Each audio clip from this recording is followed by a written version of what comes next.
Yeah, Shocks in the LEC. That is how it is. Exactly. Quick shot. It's been a long day. Welcome everyone, in any case, to the LEC Post Game Lobby. After the final day of the first round robin. Yes, we're over half officially because the last game of the day has ended. I'm Shocks, joined by Yamato Cannon, and very, very soon, the Pentakill Master himself, Reckless. Yamato, an Ezreal for Reckless, and he does it. He just gets a Pentakill. Yeah, and I made a mistake in the past. On Vitality, we played the best of 5 against Reckless, and the whole plan was to ban AD carries until he picks Ezreal, and we ended up losing that series horribly. So it's his Reckless is like Ezreal is legit on him. Yeah, I have it really to say, this shot is hilarious. Yeah, there's no one on this part of the couch yet. I'll come a little bit closer, I guess. Yeah, a little bit. When it gets back on the screen, you'll see it looks a bit like sad Keanu memes. In any case, Fnatic versus Rogue, we thought it would be hotly contested, but I do, man. Good to see you. It was pretty convincing. We covered that, but Reckless has joined us. So Reckless, tell us how you think you guys did in this game. Pretty good. Pretty good? Yeah. Yeah? We've had a couple of rough games lately, so it's nice to have a more clean one, I would say. Yeah, you say you have rough games, not particularly that many losses, right? I think you're still on course. You're not in first place, you're in fourth place. But what exactly do you think you guys should be working on then? I just think... Go ahead. Okay. I just think sometimes we get too stressed out when we're playing. Maybe it was a bit too much to the other way this game, because we had an opportunity for sure to end, I think, around 30 minutes, but decided against it. But I feel like the stress sometimes gets to us too much, especially when it's like the big games. So I don't think it's like necessarily anything specific we need to improve on, just getting the groove of playing on stage. It is interesting to me though, because obviously very experienced players on Fnatic, but now is it because Selfmade is in there now, and of course Nemesis has a lot of experience now, but he's also adjusting again to a new jungler. Is that working into it, or why do you think the jitters are coming in now for Fnatic? I don't even think it's Selfmade actually. I just think it's like the players we have kind of make it so the games are really crazy. I don't think we have like the players to play slow games. So No. It just happens to be in the big games when everyone's like really hyped up for the game that we want to be like the first ones to make the move, want to be the ones to be proactive, and then sometimes it gets a little bit too much. I think it's interesting because that's something that I was thinking about when I heard that Selfmade was joining Fnatic, because you have Whippo on the one side, right? High impact player, meaning lots of damage, lots of kills, lots of deaths. We know Hilly also has that on button very hard. And I think in the past, it may have been a bit more balanced in that you are a bit more reserved in those moments. You can keep your cool. Broxa was similar. But now all of a sudden you have Selfmade in there who is also like that. So is that a balance you guys are figuring out? I guess kind of, yeah. Now we have a third member that's wanting to go in as well, so it's kind of me and Tim in the back and the other three running the game down. So for the most part, it's actually good, I think. I really like it. I feel like we're more on the same page this year in comparison to last year, and in the long run, that's everything that matters. So I really like it myself. It's just, as I said, in the big games, it becomes a bit too much, I would say, and we need to play more towards perhaps our strengths and not just like, this guy is here, let's try to kill him. Yeah. So I don't even think it's like a bad thing necessarily. It's just maybe people think it is, but I don't think so. I think in the long run that's the key word, because I think this Fnatic can be more diverse than it's ever been. Because I think the last year's Fnatic, eventually you guys found your groove. I think most of the games, especially at the World Championship, you guys played through bottom because that's what worked. I feel like now with Selfmade, there is some potential to make a 2v2 in mid lane work, to play for Whippo to work, and I think that diversity is going to help in the long run. And I think now it's all about finding that balance. I would rather try to play here and sometimes be here than something just being here all the time. So I think it's the right approach. I agree. I was feeling terrible when I saw like all the comments towards Hilly, for example. I just feel like it's weird because he has so many good games. So when he has like one bad game, I don't think it should be the end of the world, or it should like overlook the games that he played really well. So I would like them to know that I like the way they play the game. Okay. And I don't mind, when we have games like this where we don't have like the best game, because after all, it's just like a regular season. So if anything, I think it helps us to find kind of what we want to be for playoffs, rather than if we like constantly strive for this perfect game in games that in the end don't really matter so much. Like obviously the wins are good and all, but once you get there to the playoff game, it doesn't really matter if you like end in 6th or 1st, because if you come in with the right mindset, that will get you far enough anyways. Yeah, I love that you just took a stand there, because it is the truth, but it is a project that you're working towards, right? And it doesn't have to be perfect right now. What was pretty perfect, though, was your Ezreal play, I would say. You got a penta, first of the split, 8th in your career so far. I think that's probably across European LCS, LEC.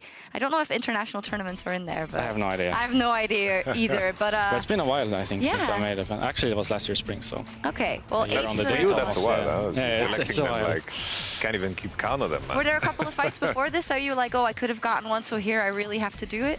Because you had a quadra just Yeah, I had a before. quadra, but that quadra was not really me. I feel like I kind of just got the last hits in the end. To be fair, this one was kind of the same, but... But you are a marksman, so that's kind of your yeah, job. it's just when you play these kind of compositions where you have basically 4 tanks, it's so easy to play AD carry. It's crazy. Obviously, like, imagine. the game is kind of slow and I farm for 25-30 minutes, but once I get to this point, it's like I cannot die, and these people just put me in such a good spot every fight that no matter kind of what I do, it's always going to end up good for us. So you were happy with the Zach.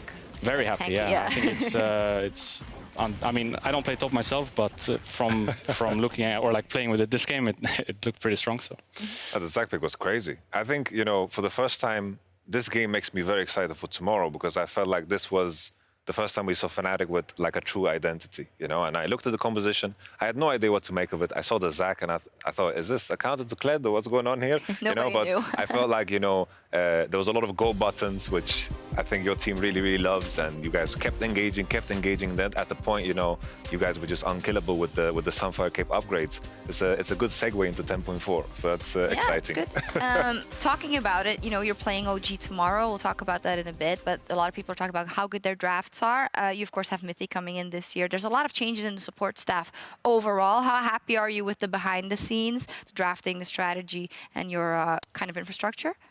very happy, I would say. I feel like we're so much more involved this year than last year.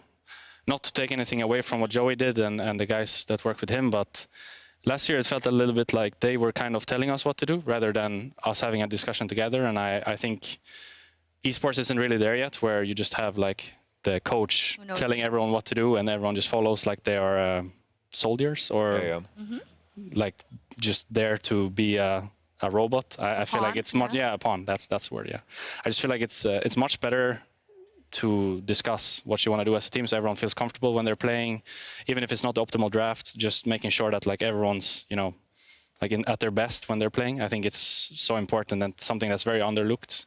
Because many times you just see teams pick whatever has the highest win rate, and then most of those times it ends up with maybe half of your team playing like champions they don't want to play, and then it becomes a struggle, I feel like. And that's when you truly have like this identity crisis.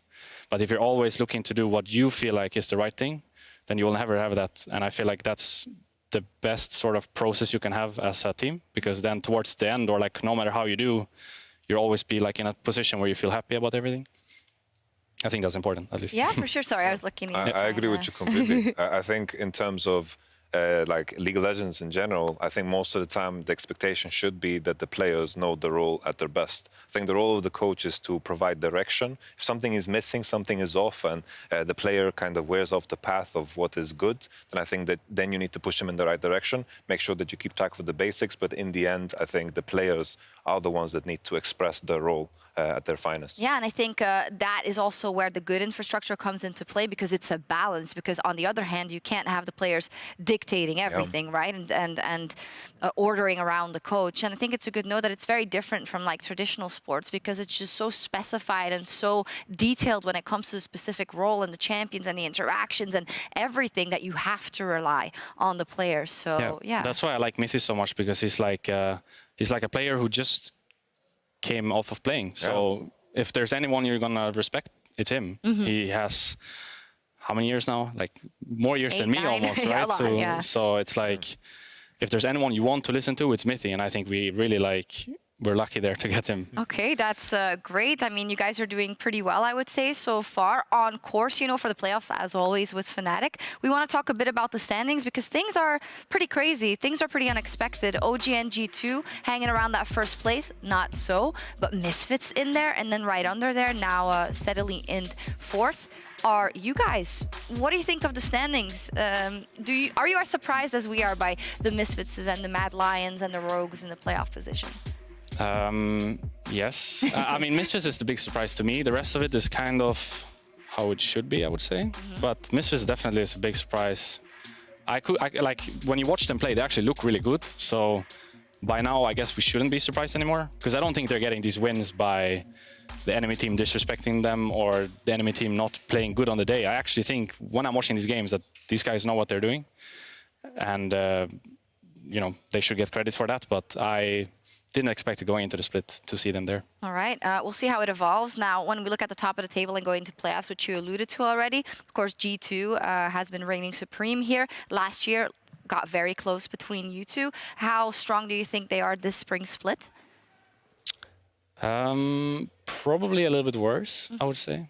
I think it's hard in the beginning when you change role like that. I mean, they had the same with Perks, right? They had like a tougher spring split, but then it was really, really good in summer. So I feel like it's just going to take them time to get going like it did last year. But in the end, they're still G2, right? They have their tricks, and it's just hard to play against them in best of 5 series. So now that they're still sitting in first and still look to have like a pretty solid setting for first or second into playoffs, it looks like it's once again going to be them there. Oh, there we go. Because when I look at it, last year I had this aura of invincibility around G2 esports, and we're surprised that I got even this close with you, for instance. But I know that in the season, a lot of people say, well, you have to believe you can beat them. So it's surprising to me that you already say, well, yeah, it is G2 still. So what are you going to do about it? I mean, once we get there, I think it will be a different question. But for now, it's just focusing on ourselves, making sure that we're in a good spot for playoffs. I think it's really important, and something they do really well, that you just come into playoffs and you feel good about everything. Yeah. It doesn't matter if you finish 4th, if you feel worse, but then instead I would rather finish 6th and feel better. So I think that's actually something they're really good at. They always make sure that no matter how they're doing in the games, they always feel good about what they're doing, their process and everything. So I think we should try to actually take that from them and do it as well ourselves. There. I think that's a cool point, because I think when I watched you guys play last year, I think always when I saw the innovation, I think a lot of inspiration that you guys had were taken away from what G2 does well. I remember that first game you guys beat them with the Karma and the Pike and threw the craziness at them. I thought this was always the genius approach. And when I look at Fnatic this year, I felt like always everything is designed in order to beat G2 this time. Have the little extra punch that puts you on the line where you win that 5th game. But I also respect the idea of now you're at the point where you focus on yourself, and then the steps will come in the future. Yeah. It's an important discussion. But I think they'll be there, for sure. Think that, yeah, I mean, I think we all think they're going to be there, right? Before we head over to this last topic, just want to ask you about Reckless. You know, Reckless now 8 years? 2014 was my first year. Yeah, I don't know I if you also can think count. the years before you weren't old enough to play. 2000 what? 11. In season 1, yes, season 2. He So did. that's, So do we count that's that? what I was alluding at. So how are you feeling about this season? I mean, you got to keep that motivation up every single year, and you went through changes with the team now every single year. So where's your headspace at right now? I think my headspace is pretty good. Okay. A lot better than last year, I would say. I think it was like we kind of just had the wrong approach. I think last year we were kind of doing what I'm like the opposite of what I'm saying right now. We were getting the wins on the board, but we weren't feeling good about how we were getting the wins on the board, and we weren't feeling good about really anything. Actually, I feel like there was always someone that was unhappy in the team, and it was hard to find a place where everyone could like do their thing. It was always someone getting like pushed out of the group, and it just didn't feel good at all. So even if we were like, I think we're second for summer, we didn't feel like a second place team, you know. We made it to the finals, but did we really expect to win? I'm not so sure. So I think it's a better year for us, for like in that way. We just have a lot more confidence in ourselves, and the process is going much better. So I think once we get there, even if we're not second like we're in summer, we're going to be a better team. And I think that's all that matters in the end. And that helps my headspace too, that things are going well. Yeah, for sure. Yamato, what do you think? This ceiling, Fnatic 2020? I think for sure, higher ceiling. I said at the beginning of the season, I think with the addition of Selfmade, you have an opportunity for everyone to kind of reinvent themselves. I think when you change the dynamic, it's not just about changing one player, it's that everyone can become something new and become what they want to be. I think with the new coach, I think this is providing enough freshness And on top of that, you know, I think it's noticeable because meeting you in the hallway, in the halls, I can see clearly that you are happy, you know? And that's always good to see.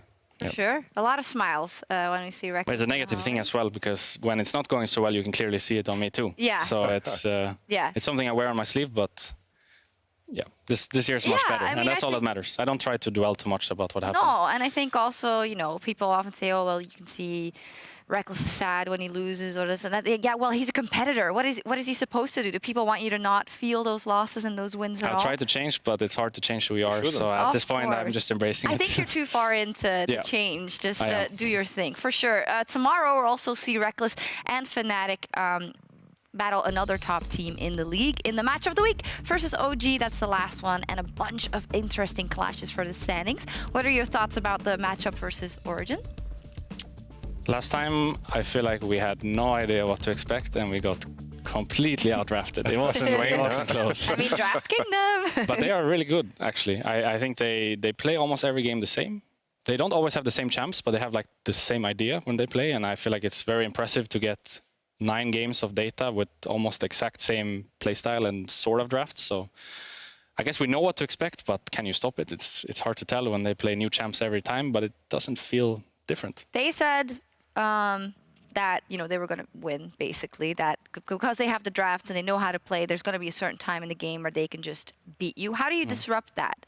Because you were expecting that as well. Is it a weird pick? Is it playing the opposite of what they expect you to?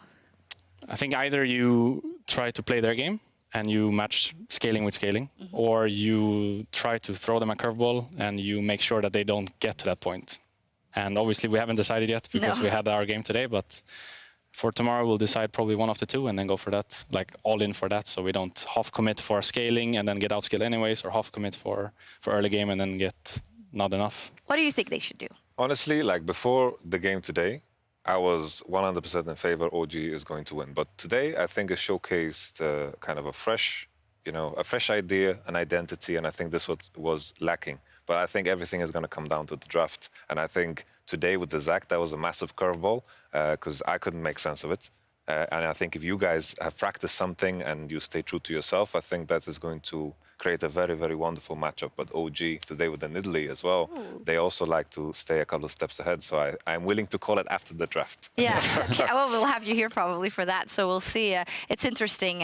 We'll see what happens tomorrow with Fnatic versus OG. Before tonight over in LA, LCS Academy Rush is starting at 2 a.m. Central European time with our rebroadcast of the LEC coming right after. For now, though, that'll be all from us here. We'll be back tomorrow. Thank you so much, Reckless, for joining us for the wonderful conversation. Thank you, Yamato, and we'll see you tomorrow for the first day of the second round robin. See you then.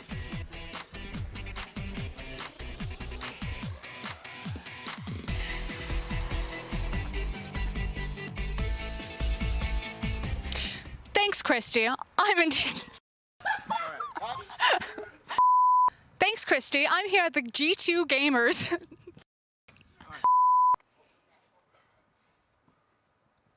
It isn't purely on Febby to carry as he jumps straight onto Humanoid. There's no flash on this rise. Remember, he burned it earlier.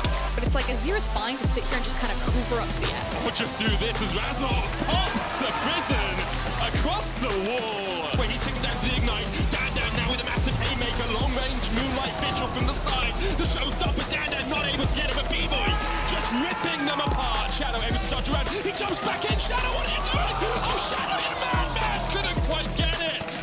Great lands on Inax, he goes all the way in, the kick back. Can't protect him from that. Death Shard's gonna lock him down as well, and Inax unable to get away. 2 on the menu as they jump across the wall. Whoosh.